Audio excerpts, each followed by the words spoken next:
Everyone, আমি স্মৃতি। আজকে আপনাদের জন্য নিয়ে এসেছি ফাইবার রিচ ডায়েট ফ্রেন্ডলি একটা ওটসের রেসিপি। দেখুন এটা কতটা লোভনীয় হয়েছে দেখতে। আর যারা ডায়েট করছেন তাদের জন্য এটা মাশাল্লাহ অনেক টেস্টি একটা ব্রেকফাস্ট আইটেম অথবা ডিনার আইটেম হতে পারে। এইটার জন্য আমি কিছু কাজু বাদাম নিয়ে নিয়েছি। এখন এখানে এগুলোকে আমি চপ করে নিচ্ছি। এটা টোটালি আপনাদের টেস্টের অ্যাকর্ডিং আপনারা দিয়ে নিতে পারেন। যাদের বাদাম পছন্দ না তারা এই জিনিসটা একদম স্কিপ করে যেতে পারেন। আমাদের বাদাম খুব ভালো লাগে, তাই আমি এখানে বাদাম দিয়ে দিয়েছি। কাজু বাদামগুলোকে ছোটো ছোটো করে কেটে নিচ্ছি। এই বাদামগুলোকে রোস্ট করার কোনো প্রয়োজন নেই। অ্যাজ ইট ইজ এই বাদামগুলোকে আপনারা এই ওটসে ব্যবহার করতে পারবেন। বাদামগুলোকে একদম কাটা হয়ে গেছে। এখন এটাকে একটা সাইডে রেখে দেব। এখন দুটো বোল নিয়ে নিচ্ছি। এই বোলের মধ্যে হাফ কাপ পরিমাণের ওটস, এই হাফ কাপ ওটসটাকে আমি দুই ভাগে ভাগ করে দুটো বাটিতে নিয়ে নেব। সমানভাবে আমি ভাগ করার চেষ্টা করেছি। এটা চোখের আন্দাজে আমি মোটামুটি হাফ কাপ ওটস সমান দুই ভাগে দুটো বাটিতে দিয়ে দিয়েছি। এখন এটার মধ্যে আমি চিয়া সিড দিয়ে দেব। 2 টেবিল চামচ পরিমাণে চিয়া সিড প্রতিটা বাটিতে দিয়ে দিচ্ছি।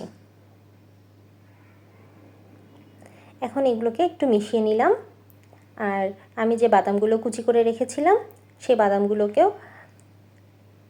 1 টেবিল চামচ পরিমাণের করে এর মধ্যে দিয়ে দিচ্ছি। সমানভাবে আমি বাদামগুলোকেও দিয়ে একটু মিশিয়ে নিলাম।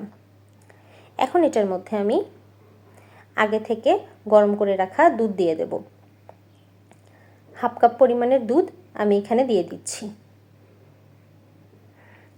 এখানে একটু নেড়েচেড়ে দেখব যে এখন ঠিক আছে কি না। এখানে আমার থিকনেস আর একটু কম লাগছে। এখন এখানে আর একটু দুধ দেওয়া প্রয়োজন। আমি আরও হাফ কাপ দুধ দিয়ে নিলাম। এই হাফ কাপ দুধ আমি দুটো বাটিতে সমানভাবে ভাগ করে নিলাম।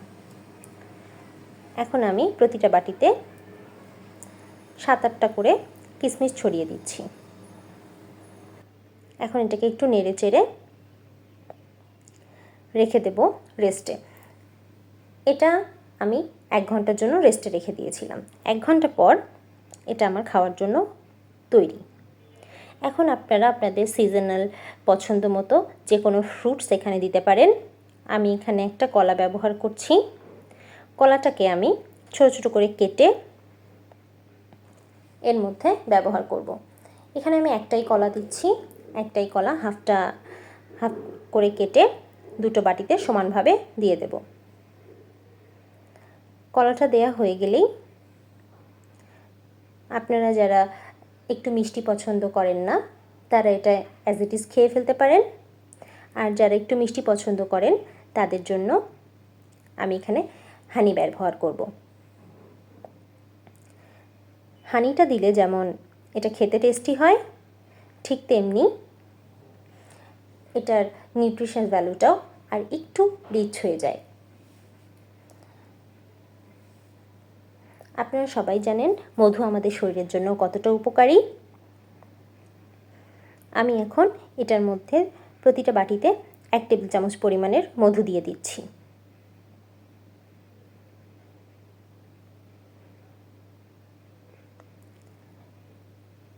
মধু দেওয়া হয়ে গেলে তৈরি হয়ে গেল সুস্বাদু মজাদার একটা ওটসের রেসিপি। যারা ডায়েট করছেন তারা আপনাদের রাতের ডিনার কিংবা সকালের ব্রেকফাস্টে এরকম একটা ঝটপট ওটসের রেসিপি তৈরি করে ফেলতেই পারেন। আপনারা ডায়েট করলে এরকম একটা রেসিপি যদি আপনাদের ডায়েটে ইনক্লুড করেন তাহলে অবশ্যই আপনাদের এটা হেলথ বেনিফিটও বাড়াবে এবং আপনারা এটা খেয়ে আপনাদের ওয়েটটাকেও দ্রুত কমিয়ে ফেলতে পারবেন। তৈরি হয়ে গেল সুস্বাদু মজাদার হেলদি ওটস। এরকম আরও অনেক ইউনিক রেসিপি পেতে আপনারা আমার চ্যানেলটিকে সাবস্ক্রাইব করুন এবং এতক্ষণ ভিডিওটি দেখার জন্য থ্যাংক ইউ এভরিওয়ান।